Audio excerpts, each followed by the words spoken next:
You're watching Grassroots TV, Roaring Fork Community Television.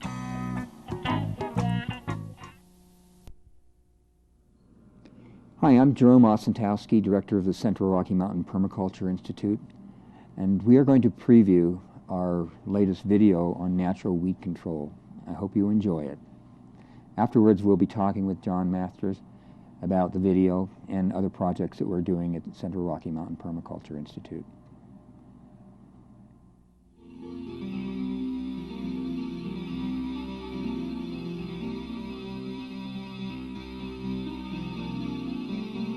Here in the Rocky Mountain West, a sense of urgency is growing in the effort to preserve native wildlands. People are increasingly concerned about the impact of human activity on the environment. We're all familiar with the issues of logging, mining, overgrazing, and development. However, one often overlooked side effect of such activities is the propagation of non-native invasive weeds. In the 1800s, weed seeds were imported to this country and contaminated hay and crop seed. These weeds evolved in Europe and Asia with insects and diseases that kept their growth in check. But here, without natural enemies, these hardy species have spread rapidly, crowding out native vegetation. Seeds are carried by wind, water, vehicles, and animals. Weeds establish themselves on land disturbed by any human use or natural event that strips away the local vegetation. Certainly overgrazing is one way. Once the grasses are grazed to the ground, they lack the ability again to develop the roots, to pull up the nutrients and water, and that just gives knapweed the right to come on in and take over those resources. Maybe the largest damage is that we fragmented the landscape and created what I call disturbance conduits. These disturbance sites, roads, roadsides, trails, cattle trails, even tracks made by off-road vehicles, hikers, provide bare spots in the ground that allow weeds to become established. Weeds use these sites to develop and increase their seed production. And in the worst case, the noxious weeds like diffuse knapweed, it allows them then to invade what we consider to be undisturbed areas. Weeds overgrow streams and canals, damaging nesting areas for birds and small mammals. Wildlife and livestock often avoid eating the weeds. This makes the land less useful for wilderness or ranching and reduces property values. These effects, plus the high cost of control, make weeds a major economic as well as environmental threat to the West.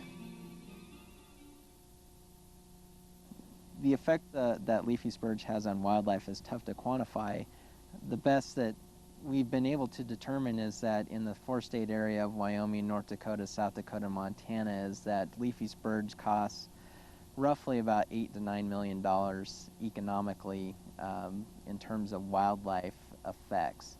And what that basically entails is decreased carrying capacity of the rangeland and any type of supplemental feeding that needs to be done in order for native wildlife to survive. Millions of acres of western lands are now infested with weeds, and the damage grows as thousands of acres are added each year. A widespread effort is underway to get a grip on this enormous problem. Federal, state, and local governments are implementing control programs.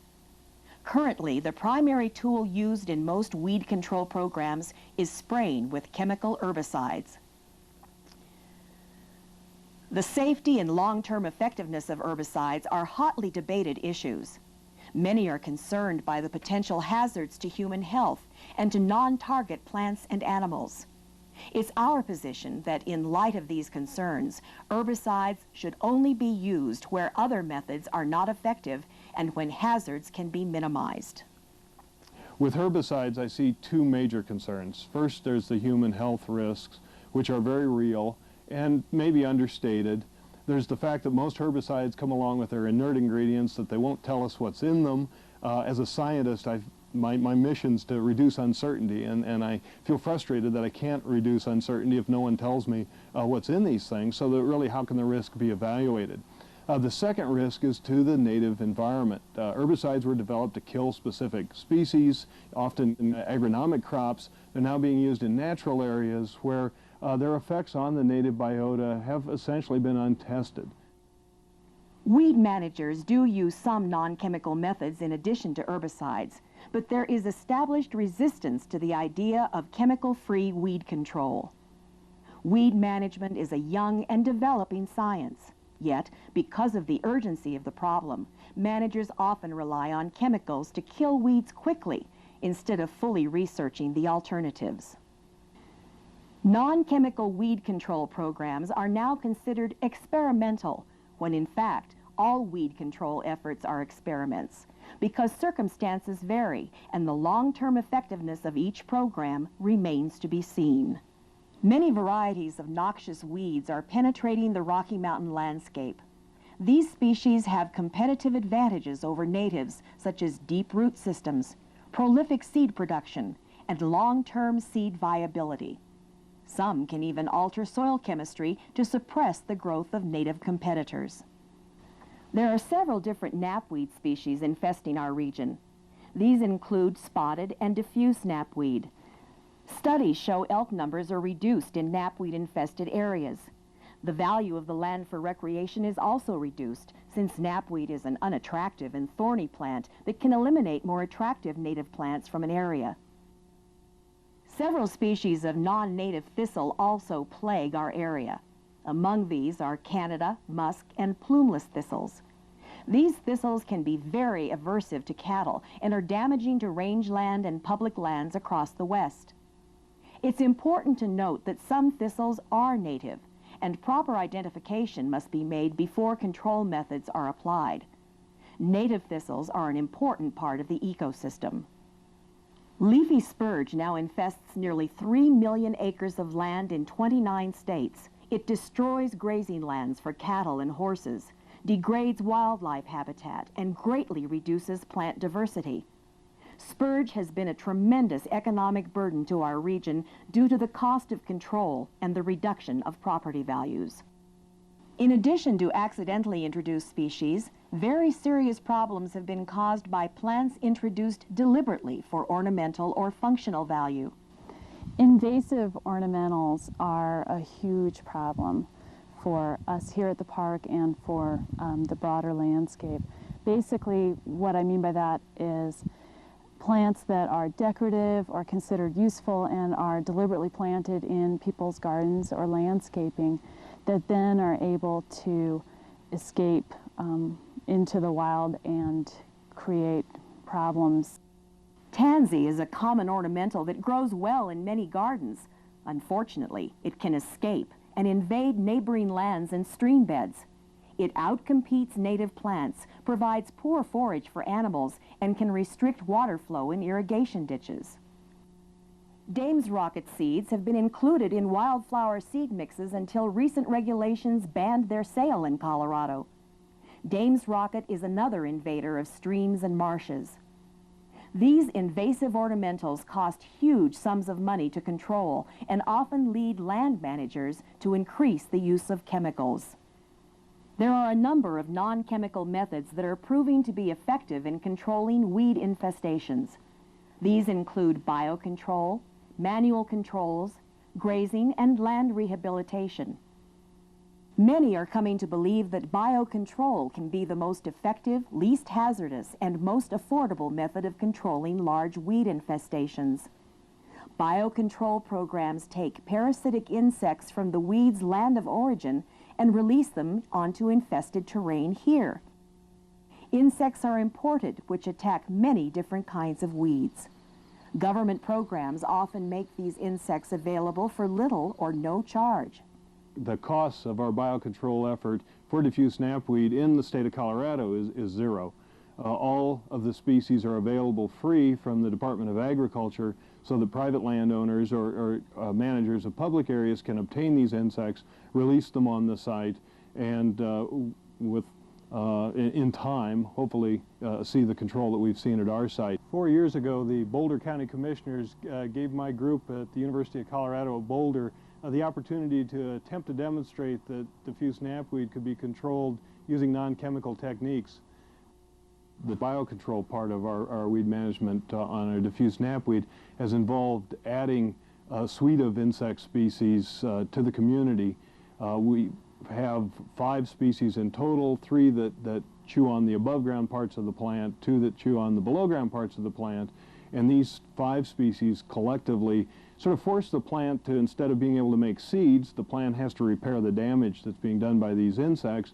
It greatly reduces their reproductive potential. It also greatly reduces the ability of the plants to compete with the native grasses to take up the water and the resources. The native grasses then, as the plant is stressed, take up more and more of the space.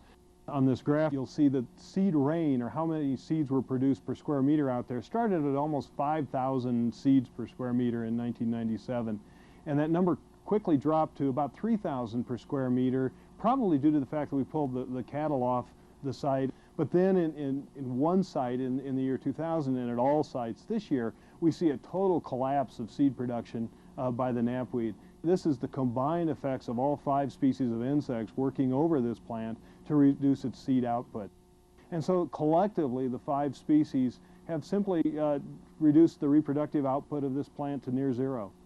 At the release site, the knapweed densities have actually disappeared in small plots and are well below, I think on average over the entire plot, they're about 80% less than they were when we started in 1997. The USDA has set up a series of tests that are put to all insects thought to be useful biocontrols in this country. When they're brought in, they're tested to see that they are host-specific or target-specific, that they don't eat near neighbors within the area, nor do they hit any economically important plants. These tests become more rigorous in the last 10 years, and at least for diffuse knapweed, we think that our insects are very, very host-specific. In fact, this summer we had 2 students follow these insects around and see if they were eating anything else, and the good news is that they showed no sign of being able to do any damage to any plants other than diffuse knapweed. Out there now we see definitely more abundance of native grasses, we see more abundance of the native forbs, and most interesting, one of the groups of forbs that has recovered the most are North American asters, which are relatives of the knapweed, which is now declined in abundance. This is our insectary at Cherry Creek State Park, and when we first got to this plot, this was nothing but 2.5 acres of solid spurge about waist high, and I would probably estimate about 80 to 90% canopy cover was leafy spurge. So in the last 2.5 years, we've started introducing Aphthona flea beetles to this site, where we've now gone from an 80 to 90% spurge canopy to right around 40 to 50. And what spurge is left is probably less than 2 feet tall, showing signs of pretty extensive feeding damage from the flea beetles, and will probably be non-existent in the next couple of years. This is crested wheatgrass right here. You have some of the, which I believe is blue grama here. None of this was present before. The presence of the flea beetles has allowed these grasses to become established once again and hopefully compete with the spurge. Oftentimes, the amount of control that you get from herbicides is annual. If you do not come back in and retreat a site with herbicides year after year, the spurge will eventually come back in and take over the site. The major advantage with flea beetles is that you get that long-term control year after year, and oftentimes it can be anywhere from 65 to 85% is a normal control number for flea beetles, sometimes even as high as 95%. So the advantages are pretty clear when you start looking at the numbers. In 1999, we released approximately 50,000 flea beetles on this site, and again in 2000. It is now late summer of 2001, and instead of adding flea beetles to the site, we've been collecting flea beetles off of this site, and our returns from this year were approximately 1.5 million flea beetles. One of the concerns that we have from landowners is, will flea beetles affect my desirable vegetation? The answer is no. The USDA tests all of these insects under starvation tests against native vegetation. If they show any signs of feeding on that native vegetation, they're immediately excluded from the program. In 1975, Colorado imported Rhinoceros conicus, musk thistle seed weevil, for control of that plant. Over the years, we collected and redistributed about 500,000 of these beetles around Colorado. And at this time, it's difficult to find a musk thistle infestation within Colorado that does not have Rhinoceros conicus well established and working on the seed heads of the thistle. Over the last 10 and 15 years, Rhinoceros conicus has reduced the thistle infestations in many locations. It's proven also effective at helping control the plumeless thistle, and has crossed over as well to feed on the flower heads of Canada thistle. Since that time, though, they've also discovered that Rhinoceros conicus will feed on some native thistle. To date, they haven't shown that it's reduced the plant density of the native thistles to any degree, or been able to measure just how damaging it will be on their populations. For this reason, conicus has been held up as an example of poor biological control and how dangerous biological control is. But in my opinion, it's a very poor example because, again, when it was introduced, it was known to have a broad host range. If it were being applied by today's standards, there's no way it would be allowed to be introduced into Colorado. The other side of the coin is, I think it's done an excellent job of controlling musk thistle.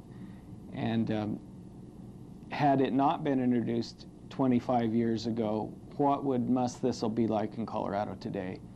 How many endangered species or native species would be replaced because of this very aggressive and introduced species? And I don't believe that that has gotten enough attention in the argument. So. Now, if you can see what the Rhinoceros is doing, it's laying its eggs on the side of the thistle blossom here. And when those eggs hatch, the larva goes inside and parasitizes the blossom and also the seed. All of these blossoms are full of eggs, so you could pretty much say that this thistle won't produce any viable seed this year. We did manual control on the railroad tracks last year. We didn't do any spraying because we wanted to get the population of these Rhinoceros up to the fact that they were actually going to do most of the control with us. If you look down here, the remains of what we chopped down last year, we got the seed numbers way down here in this area. There's about 20% of the thistle in this 6 mile corridor as there was last year, just from manual control. And then the beneficial weevils could continue to do their work. And we also introduced 2 other species of thistle attacking weevils. Several different manual methods can be used to control small to medium-sized infestations before they become a larger problem.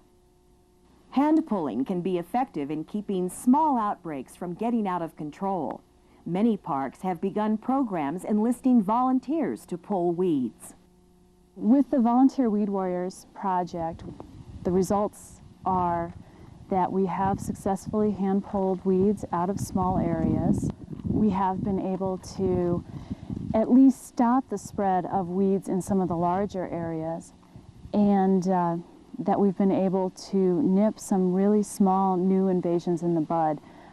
That to me is the most important aspect. Hand pulling has definitely been good for us in scattered areas, and frankly, with some of the weeds that we're dealing with, it seems like we're getting just as good of results, especially in scattered infestations with hand pulling, as we would with herbicide. Sometimes pulling the entire plant is not necessary or effective. Indeed, some weeds' root systems are stimulated by pulling. It is often beneficial to simply cut and remove the seed heads of the weeds, reducing regeneration and spreading. Mowing larger areas can work well where other manual controls are not practical. This weakens the plants and reduces seed production. So we come in late April, early May, and try and burn off the thatch, stimulate the natives, stress out the non-natives, and then we come back in when they're stressed again, trying to bloom, using up all their carbohydrate root reserves, and we come in and mow them, and that stresses them out even more.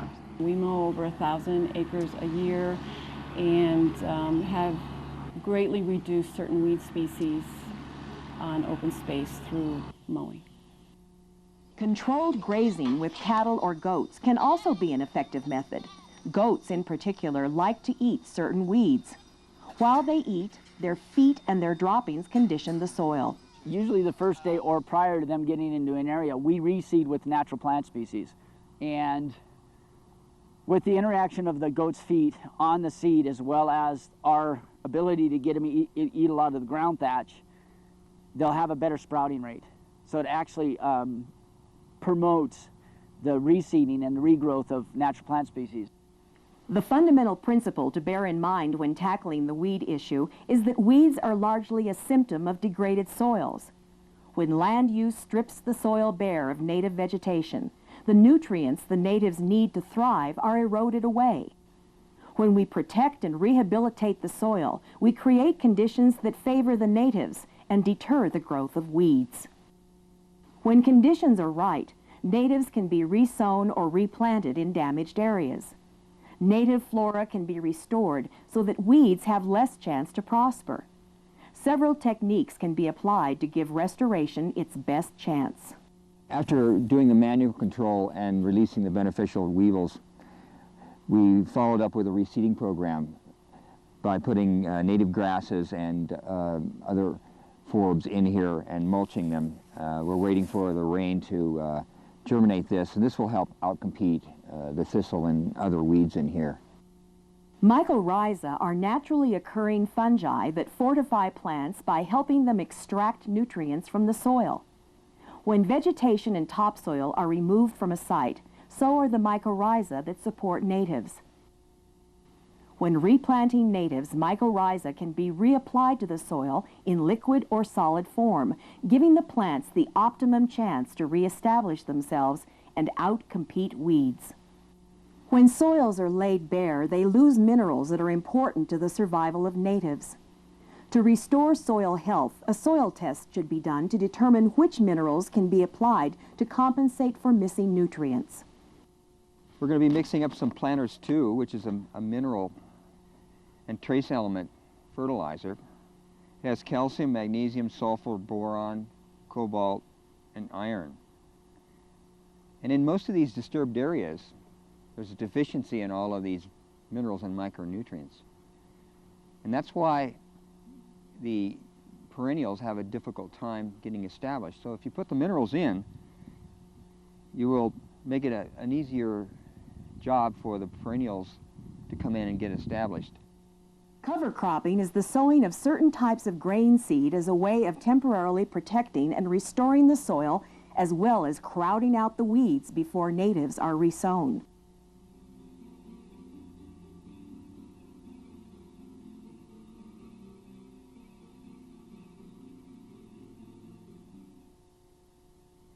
In situations where herbicides appear to be the most appropriate method, there are several natural, less toxic herbicides available on the market.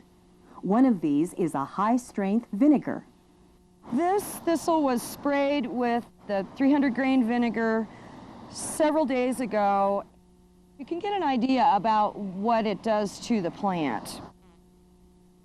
Of course, the best method of controlling invasive weeds is prevention. Information booths like this one at Roxborough State Park are alerting people to what they can do to help. We must reduce both the spread of weed seeds and the opportunities they have to take hold. After walking or driving in weedy areas, it's helpful to clean shoes, tires, and the feet of animals in order to keep the seeds from spreading. Local officials should be notified of any weed outbreaks found in natural areas. And once again, please be careful not to plant gardens with aggressive non-natives that tend to escape. There are definitely alternatives to these invasive plants that won't have such a devastating effect on the ecosystems that people are living in. And also, I encourage people to consider planting native materials. Developers and all property owners should be careful not to leave their land bare of vegetation. Weed outbreaks that occur on property should receive prompt attention before they spread to neighboring lots and become hard to manage. To control weeds effectively, we need to work together as communities and neighbors.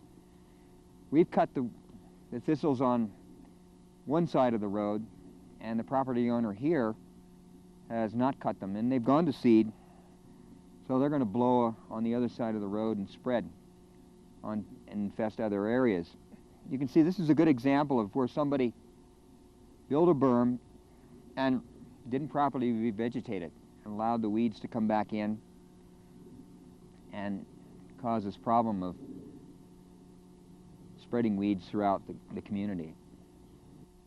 Invasive weeds that threaten the native environment are distinct from nuisance weeds that homeowners find distasteful, such as dandelions. We strongly encourage property owners to avoid using potentially harmful chemicals to control nuisance weeds. Well, local landowners should be aware of what's growing on their landscape. This may begin with the suburban landowner who really should realize, number one, that the toxic green lawn that seems to be advocated by certain commercial enterprises maybe isn't really the most desirable and healthy landscape that they want for their children and their dogs. The alternatives for managing nuisance weeds are similar to those mentioned for invasives. That is, hand pulling, improving the soil, and using natural products. Other options available are mulching and solarizing.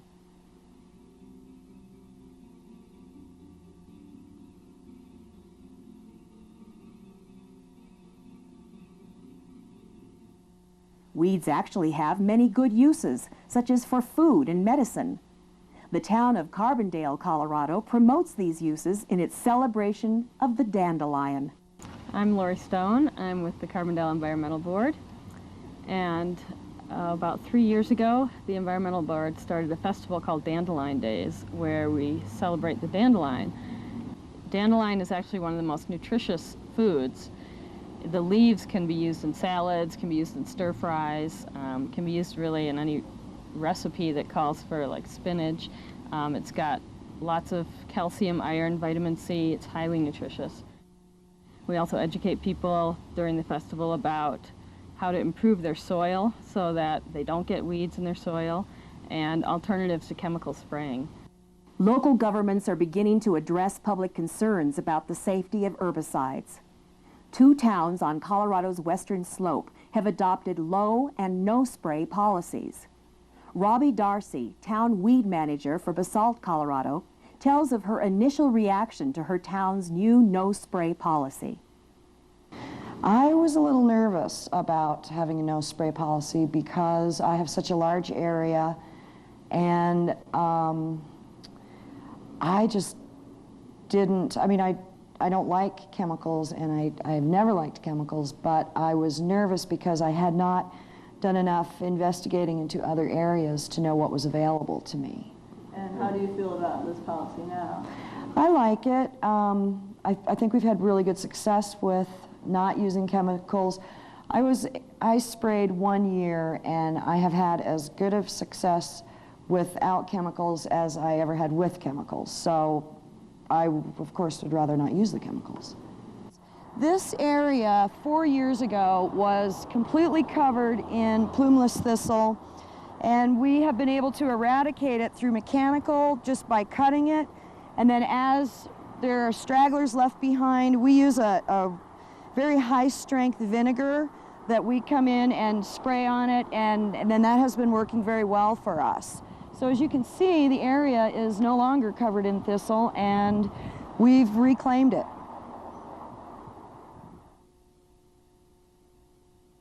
Steve Solomon tells us how and why this policy was adopted.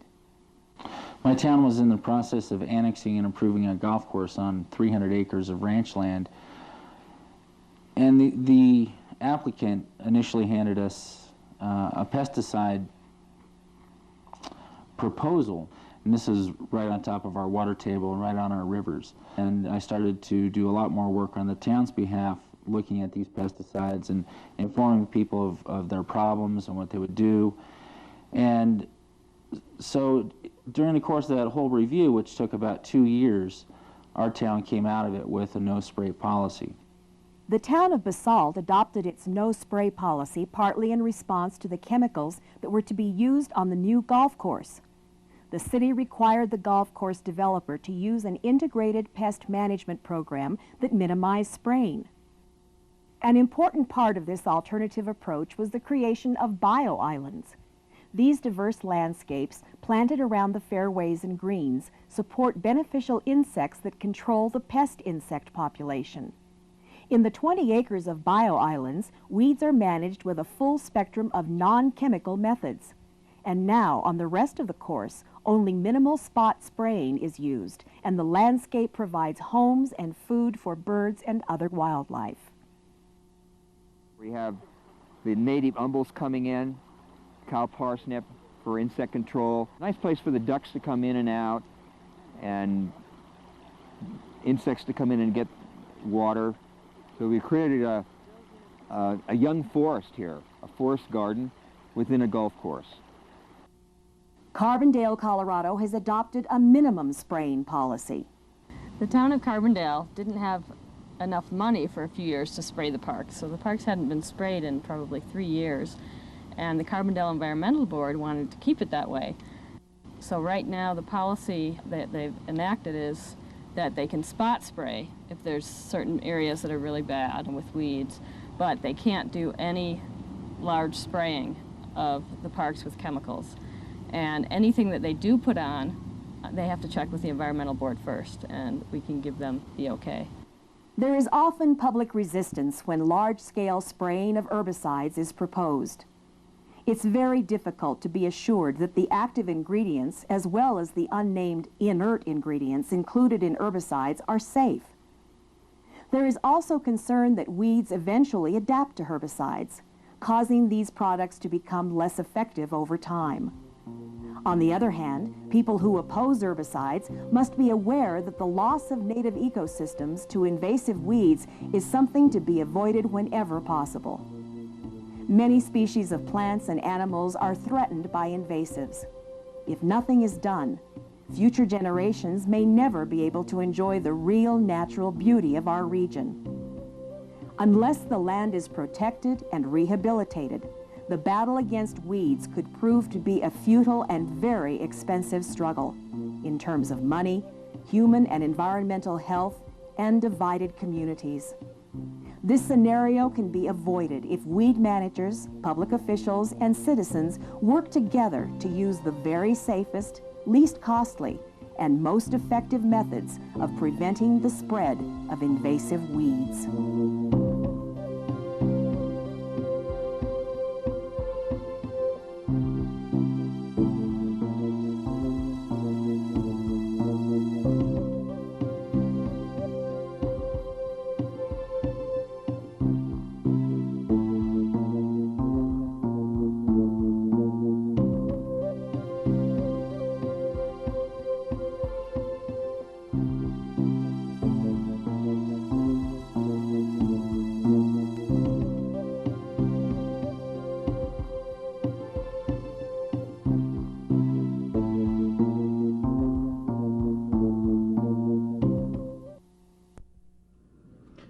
Hi, I'm John Masters. I'm the Executive Director of Grassroots Television, and I'm here with Jerome. That was a fascinating video and a lot of information I had never heard, and I've known about you from, actually I worked on a video a few years ago when the Roaring Fork Club was started, and that was the first time I heard your name. Can you tell me a little bit about that relationship with the Roaring Fork Club and how that... Yes, in a sense, this video came out of my experience and my work at the Roaring Fork Club, because I worked on that project for 4 years. We designed it. Guido Meyer and I designed the bio-island concept, which was basically enlarged hedgerows to create habitat for beneficial insects and birds to help control the bad insects. And that took 4 years to implement, and at that same time, we developed an integrated pest management for noxious weeds and insects, and that was all written up in a 50-page manual. So a lot of the stuff we were doing with thistle control, I got the background to do this video, and then I got a couple other contracts like on the railroad right away, and I used that experience to team up with Lauren Swain to produce this video with the funding from the Ski Corp, which is the environmental organization of the Ski Corp gave us the funding to produce this video. Now in the Roaring Fork Club, do they use any pesticides down there? They do minimal spraying, spot spraying. For the most part in Colorado, you know, with our climate, we are somewhat pest-free on golf courses, so it's easier to do a minimal or a no-spray golf course. The bio-islands help a lot because they create so many beneficials. We didn't have to spray for cutworms because we had all the tritogama wasps there. We had probably a dozen other beneficial wasps that were interacting, eating aphids, other insects that were bad. Well, in the town of Basalt, they were spraying trees for aphids, elm trees and stuff. In the Roaring Fork Club, we had no problems at all. What's the primary concern of a golf club? There were pests? Well, we have cutworms and they have mold, and they were trying to do that naturally as well, cultural. They did use one particular fungicide on pink molds. Those are the two main problems, and then if you have any other problems like aphids, you would come up, sometimes they have dollar spots, those are fungal things. But for the most part, they don't use a lot of herbicides or pesticides. So now how did this pest control roll over into your herbicides or your noxious weed control? Well, since I already worked on it for 4 years at the Roaring Fork Club and developed a program and it worked, we pretty much got rid of the thistle. It's an ongoing process. It'll take 2 or 3 more years. But the manager that I turned it over to, she is continuing ordering the insects and monitoring them and doing manual controls, and so that they, you know, eventually will control the thistle in that area. So that gave me the experience doing it on that scale. But I really go back to my experience as an organic grower for 15 years here. In organic farming, we can't use any herbicides or pesticides, so we have to come up with natural control. Sort of scarcity is the mother of invention. We have to come up with, through our own wit or through what other farmers are doing or what other newsletters are telling us that they're doing in other places. All of these things are being done naturally all over the world, and they have been done all over the world. It's just that you have to take a little more time, you have to do the research, and you have to be a little more patient, and all these things work naturally. You know. Now, is it cost effective for everyone to start using non-herbicide, non-pesticide type controls? Well, I think so, because the costs are generally minimal or nothing. You know, there's some time, and if you're going to do manual controlling, you'll have to hire somebody or do the cutting yourself, rather than hire an applicator to do the spraying, or you have to get a community involved and you get some volunteers out to cut the weeds at the right time. You get your biological controls in there. We do have an insectary in Palisades that gives free insects, so we can order beneficial insects from other private insectaries in Montana if you need more, if you can't get them. So yeah, the costs I think are as they pointed out in the video, once you get the insects up, you can actually start selling them. So you could start your own insectary, like they do on the Front Range now with the flea beetles. So, and I know I'm going to be collecting some horridus thistle weevils down in Carbondale. I'm not going to tell you exactly where it is because I'll go down there and get them for you. Exactly right, because I want them for my school garden project. We're going to take and do some science projects at the Roaring Fork High School, at the Basalt High School with biocontrol. So we're going to introduce some of these thistles, weevils, in a field above the school and get the numbers up so we can control and have the students monitor that. So again, you know, it's just a matter of taking the time to do it more than the money, you know. Now, if I own I own a big home on Red Mountain or in the west end of Aspen, and I mean, I'm not sure if I want weevils and beetles and things all over my property. Well, they won't come in your house. They're very discreet, and so are the beneficial wasps. They're very small. They're not wasps that you would think like yellow jackets. They're so small, a lot of them, you can't see them. They're microscopic. It's the tritogama, the ones that really do a lot of the work. And if you have any flower gardens in your landscape, they will be using those as habitat. So you may have them around working and you don't even know about it.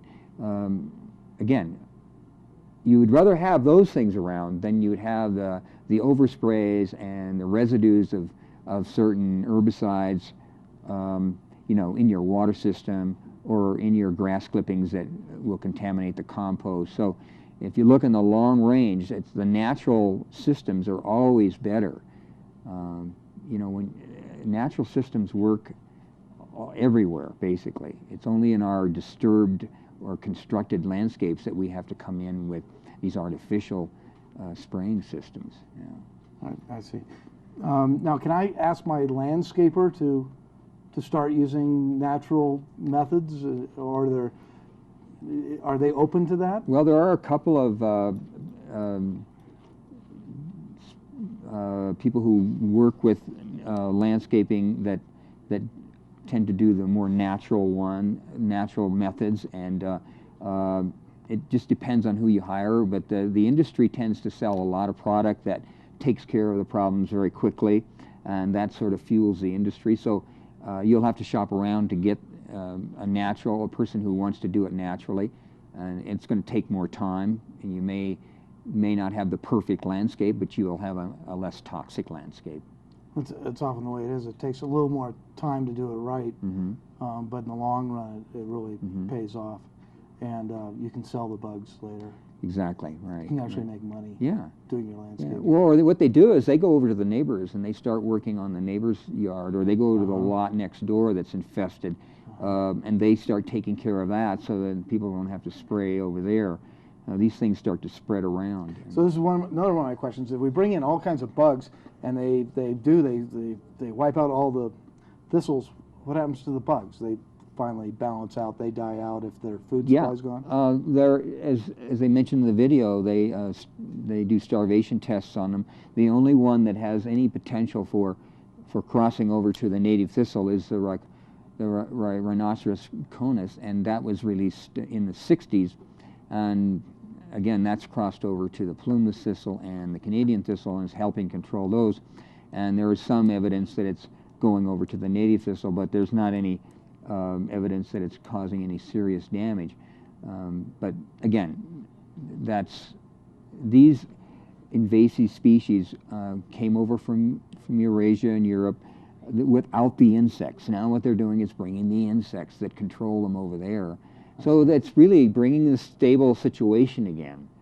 And again, it's not 100% sure, but herbicides and pesticides are obviously not 100% sure, because every week we find out there's one that can do damage to frogs, you know, with 2 parts per million. You know, can grow 3 heads on a frog, and we're allowed to use atrazine in our drinking waters up to 6 parts per million. So, you know, what's it doing to us? And once these herbicides are approved, it's really hard to get them back off the market again, because then you have to go state by state to prove that they're causing damage. And so there's one particular herbicide that's being used in the county widely in 4 or 5 different herbicides. It's called Copy Trail, and it's being banned in 3 states now because it gets into the composting facilities, and it gets into everybody's backyard compost. So when I buy a bag of compost, they could have it in there? Not necessarily, but if you went to the nursery here and bought some local compost, it would be in there, a certain part per million.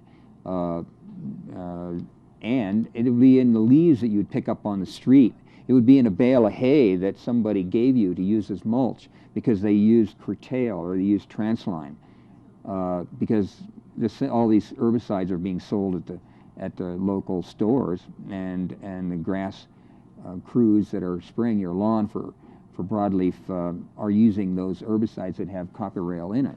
Now you mentioned there was something in the compost. You mentioned to me earlier that the local compost where I can't even grow peas. Right. If you took the compost that was contaminated with this particular herbicide, and if you just took it straight, if you took a bucket of that compost and tried to grow peas or beans in it, they won't grow. So really that cuts to the bone for organic farmers, because we use nitrogen-fixing plants as pioneer species and for cover cropping to put nitrogen back in. So if we're getting compost from a facility that's contaminated and you can't grow leguminous plants in it, that's really, that's like a double whammy in a sense. And it also kills potatoes and tomatoes, the nightshade family. And there are composts that are contaminated to 400 to 500 parts per million in Washington, and they're shutting down composting operations, costing millions of dollars basically. So we're just finding out about it here in Colorado. So obviously this is a locally relevant problem, and I want to get in a minute. I want to get to what the average viewer out there can do within the community and within their own property. But first of all, I think it's interesting to see that, first of all, Chafin and Light and Roaring Fork Club, here's a big company that's interested in doing it right, albeit helped by the town of Basalt to do that. And then also you had funding for this video from the Aspen Skiing Company. Tell me a little bit about that program at the Aspen Skiing Company and how they helped you. Well, they gave us a grant to produce the video and film it, and we made 200 copies, and we distributed those mostly for free, trying to get it out. And we've also submitted another grant so that we can actually put this video in every library in the state, and every town in the state, and in every advisory board, weed advisory board in the state.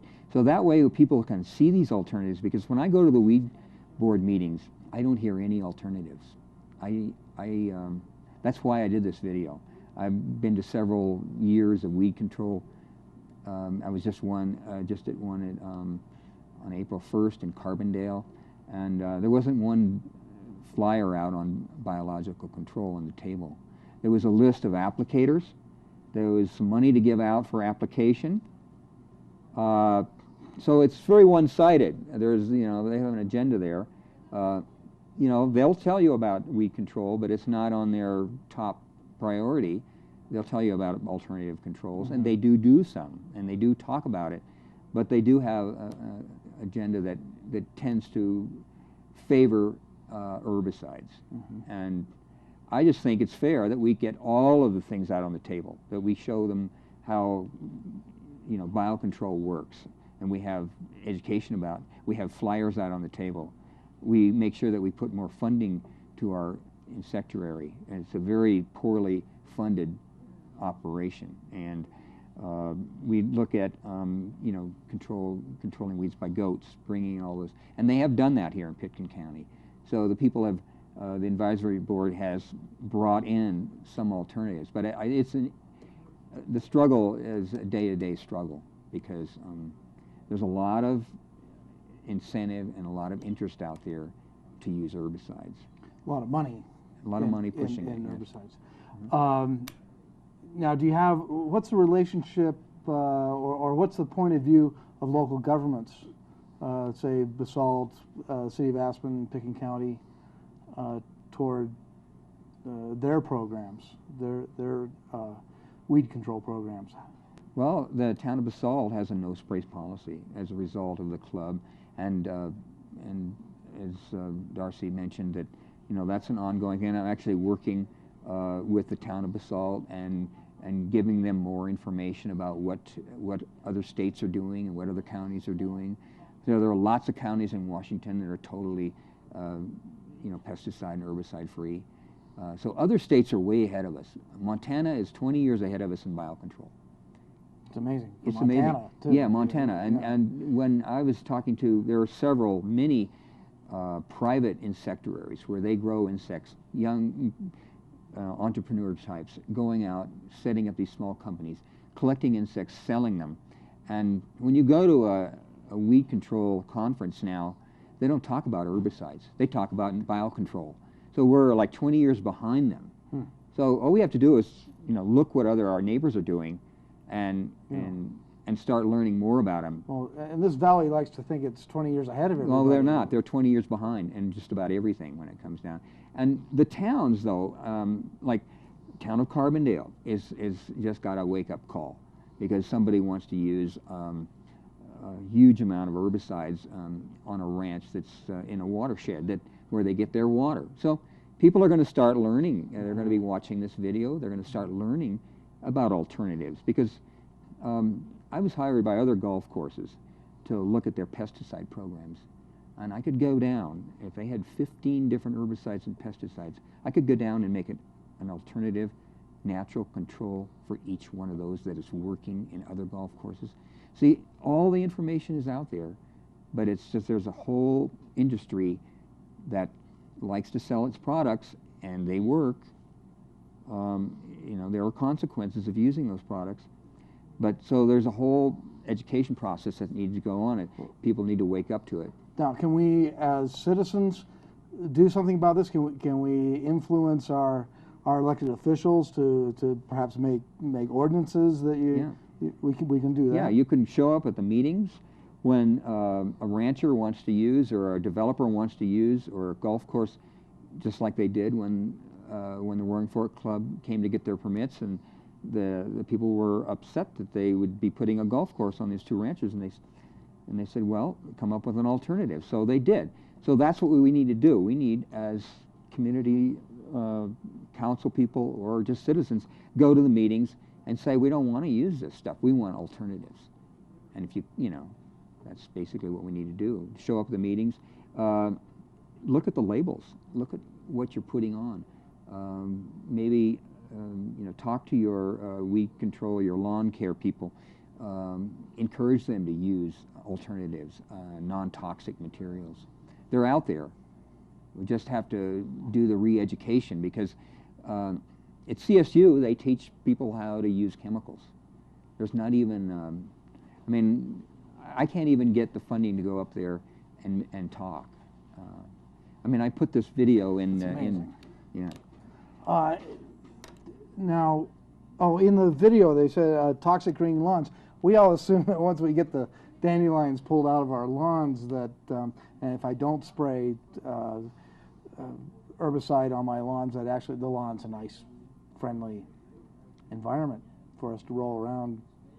Not necessarily. Not if you have any sensitivity to chemicals, and a lot of people are getting more and more sensitive to chemicals. Just the residues, a good question. I was touring a lot of golf courses in Palm Desert when I was doing a report for another golf course there, and we went out at 8:30 with the superintendent to do the tour, and they were spraying Primo along the edge of one of the golf courses, and we were getting the overspray, and I'm very sensitive to chemicals, so I had to do a 180 and get out of there real soon. But 30 minutes later... Well, you're a kook, so right. The rest of us could breathe that stuff, Perhaps. Well, 30 minutes later, they're going to be teeing off, they're going to be walking there. And so, you're exposed to these, the fumes, the oversprays, and it's not necessary. Yeah. And part of that's just because people's standards are so high, and but well, the Roaring Fork Club's a beautiful golf course. It's a beautiful golf course, and nothing wrong with it. And they don't use herbicides. People complain about hitting their balls in the bio islands, and they can't hit them out, and maybe they lose a $5,000 bet or something, but that's their problem. Right. Okay, that's good. I'm curious. The ski company does have a lot of property out there that's a lot of grass. Mm-hmm. Those ski runs. Do they use? Well, I haven't been able to. I would like to be involved in like that new golf course they're doing over in Snowmass, because they have a huge thistle problem over there, right on the road. They haven't dealt with any of that stuff, and I would love to put the bio islands in at the. But I can't get anybody to answer a phone call, return a phone call about putting the bio islands at that new golf course over there. Okay, so Ski Co. give Jerome a call. Yeah. Let's take care of this. Yeah, we could come up with a total integrated weed control strategy there, using this video as a sort of an outline. Yeah. It's obvious it works. Dandelion Days. Do you have anything to do with Dandelion Days? Well, I love to go there. In fact, I was on the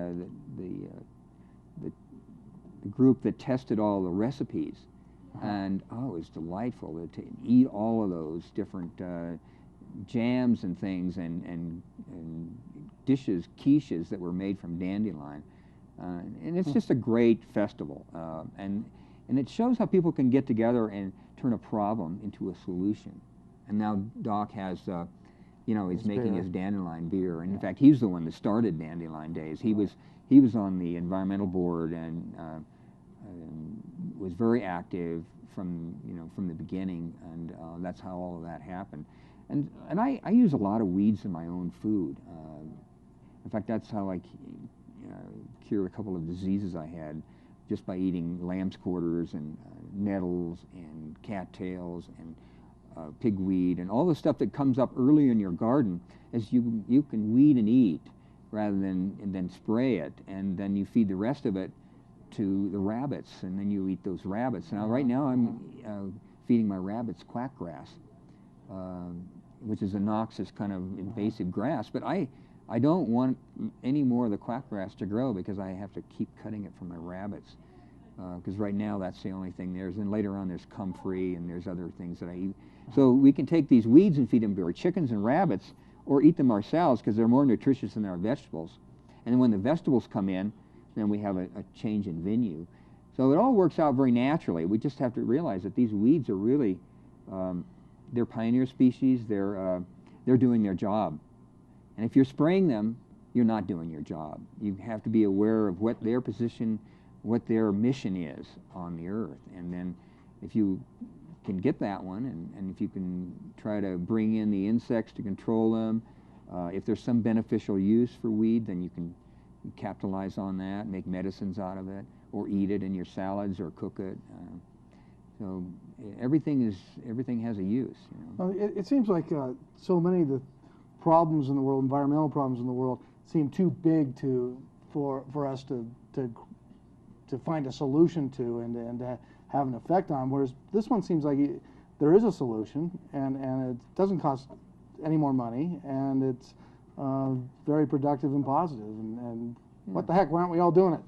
Well, it's education. That's why I made the video, because I found that this information is not getting out there. I mean, the governor has made a statement that we need to use every integrated alternate control to control weeds. And I saw that statement on the table at the pretty amazing for Governor Owens. It is, and I'm going to send him. I'm going to send him a letter and say, and a copy of this video, and say that why aren't we using this at CSU? Why is it when I gave the Eric Lane a copy of this video at the meeting the other night, it was like handing him a live grenade. Really? Yeah.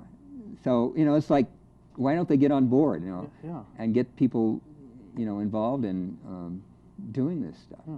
Yeah. Well, thank you very much. It's been appreciate it. Very, very informative, and I hope a lot of folks watching take this information and use it. A lot of what we're trying to do here is empower you to change your lives and change the way we take care of our own land and our own community. And I think this is a great solution to cleaning up our valley and beyond.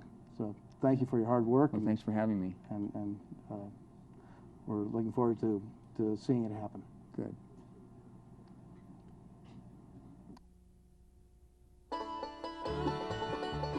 You're watching Grassroots TV, America's first community television station.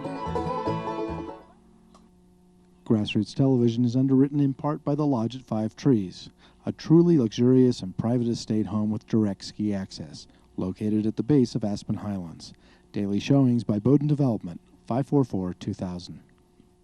Where can you go with Colorado Mountain College? Bonnie's a broker, Sarah's a banker, Michael's a photographer, Kevin designs bridges, Scott learns Spanish, Dean teaches art, Crystal's a doctor, Eric's a chef, Cornelia's a lawyer, Emory networks computers, Jackie serves on town council, Bob gets employee training, Marisol learns English, Kathy works for Disney, Sherry's in business, and Eileen is an astrophysicist. We have a place for you.